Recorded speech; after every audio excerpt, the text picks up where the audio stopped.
नमस्कार, आप देख रहे हैं न्यूज कॉल 24। मैं हूं आपके साथ सुशील गिरीश। न्यूज कॉल 24 के साथ बने रहने के लिए अभी इस चैनल को सब्सक्राइब करें, फॉलो करें और नोटिफिकेशन में जाकर ऑल का ऑप्शन दबाना बिल्कुल न भूलें। न्यूज कॉल 24 अब व्हाट्सएप पर आ चुका है। आप व्हाट्सएप ऐप पर भी हमें फॉलो कर सकते हैं। आइए बढ़ते हैं खबरों की ओर। आर्टिकल 370 हटाने के 4 साल बाद जम्मू कश्मीर में अब क्या करने जा रही है मोदी सरकार। जम्मू कश्मीर को लेकर मोदी सरकार एक अहम कदम उठाने जा रही है। मानसून सत्र में सरकार जम्मू कश्मीर पुनर्गठन संशोधन बिल 2023 पेश कर सकती है। बिल में कश्मीरी पंडितों और पीओके से विस्थापित लोगों के लिए विधानसभा में सीट रिजर्व रखने का प्रावधान है। जम्मू कश्मीर से आर्टिकल 370 हटने के 4 साल बाद सरकार एक और बड़ा कदम उठाने जा रही है। मोदी सरकार संसद में एक नया बिल लाने जा रही है, जिसके बाद जम्मू कश्मीर में 3 विधानसभा सीटें आरक्षित हो जाएंगी।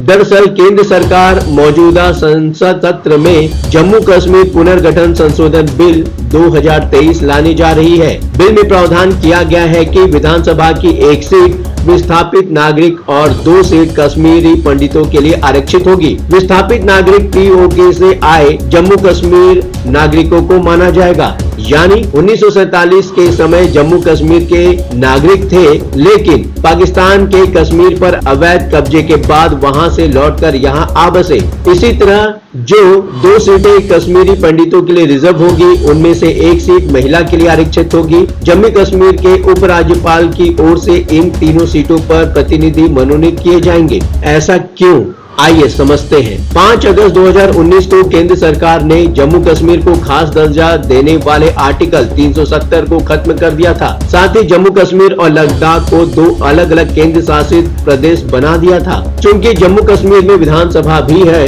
इसलिए यहाँ चुनाव के लिए सुप्रीम कोर्ट की रिटायर्ड जज रंजना प्रकाश देसाई की अध्यक्षता में परिसीमन आयोग का गठन किया गया। आयोग ने 2011 की जनगणना के आधार पर परिसीमन किया। 2011 की जनगणना के मुताबिक जम्मू की आबादी 53.72 लाख और कश्मीर की आबादी 68.83 लाख थी।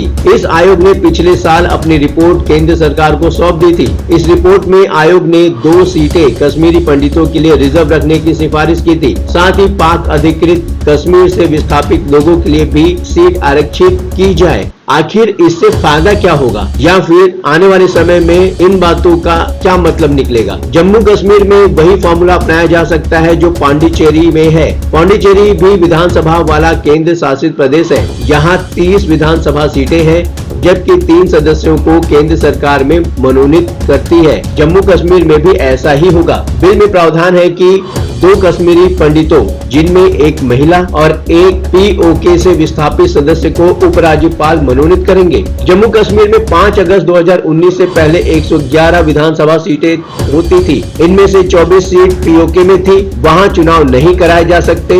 इस तरह कुल 87 सीटें होती थी, लेकिन लद्दाख के अलग होने के बाद 83 सीटें ही बची थी।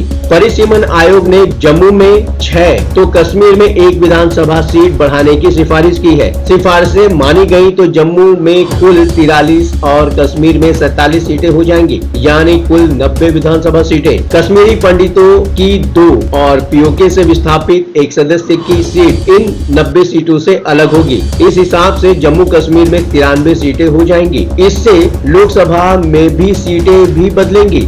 जम्मू कश्मीर में कुल 5 लोकसभा सीटें हैं। अब तक 2 सीटें जम्मू और 3 सीटें कश्मीर में थी। अब भी 5 ही सीटें रहेंगी, लेकिन 1 सीट में जम्मू और कश्मीर दोनों के इलाके शामिल करने की सिफारिश की गई है। जम्मू में जम्मू और उधमपुर, जबकि कश्मीर में बारामूला और श्रीनगर लोकसभा सीट होगी। एक अनंतनाग राजौरी सीट भी होगी, जिसमें जम्मू और कश्मीर दोनों रीजन के इलाकों को शामिल किया गया है। अब समझने वाली बात है कि इससे सियासी गणित कैसे बदलेगा। विधानसभा में जम्मू में 6 और कश्मीर में 1 सीट बढ़ाई गई है। जम्मू हिंदू बहुल तो कश्मीर मुस्लिम बहुल इलाका है। जम्मू में 6 सीटें बढ़ने से बीजेपी को फायदा मिलने की उम्मीद है। 2014 के चुनाव में बीजेपी ने यहां 25 सीटें में 37 में से जीती थी। इसके अलावा अब तक के चुनाव में देखा गया है कि कश्मीर घाटी में बेहतर प्रदर्शन करके भी सरकार बन जाती थी, लेकिन अब जम्मू में ज्यादा सीटें जीतना जरूरी हो गया है। लोकसभा में क्या होगा?